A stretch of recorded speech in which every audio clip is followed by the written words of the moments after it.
Hello guys, welcome back. Megan എന്ന് പറഞ്ഞ സിനിമയുടെ പാർട്ട് 2, മേഘൻ 2.0, ഇവിടെയാണ് 2.0 എന്നൊക്കെ നമുക്ക് പറയാം. അതൊരു സയൻസ് ഫിക്ഷൻ ആർട്ടിഫിഷ്യൽ ഇൻ്റലിജൻസ് സിനിമയാണ്. മേഘൻ സിനിമയുടെ ആൾക്കാർക്ക് അറിയാം. ആ ഒരു കഥ നടന്ന് ഒരു 2 വർഷത്തിന് ശേഷമാണ് മേഘൻ 2.0 നടക്കുന്നത്.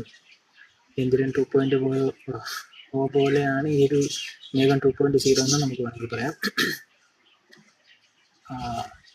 ഒരു ആവറേജ് പടമാണ്. സോ ആ ഒരു ആർട്ടിഫിഷ്യൽ ഇൻ്റലിജൻ്റ് റോള് അല്ലെങ്കിൽ റോബോട്ട് എന്നൊക്കെ നമുക്ക് വേണമെങ്കിൽ പറയാം. ആ റോബോട്ടിനൊക്കെ അവസാനിപ്പിച്ചു. അതിനുശേഷം വീണ്ടും ആ റോബോട്ട് തിരിച്ചു വരുമായിരുന്നു. അതിൻ്റെ ലീഡിങ് ക്യാരക്ടർ അതുപോലെ തന്നെ ഒരു കൊച്ചു കുട്ടി ഉണ്ടായിരുന്നു. ഒരു കുട്ടിക്ക് കുറച്ചധികം പ്രായമൊക്കെ ആയി. സോ അതിനുശേഷമുള്ള സംഭവങ്ങളൊക്കെയാണ് ഇതിൽ കണക്കുന്നത്.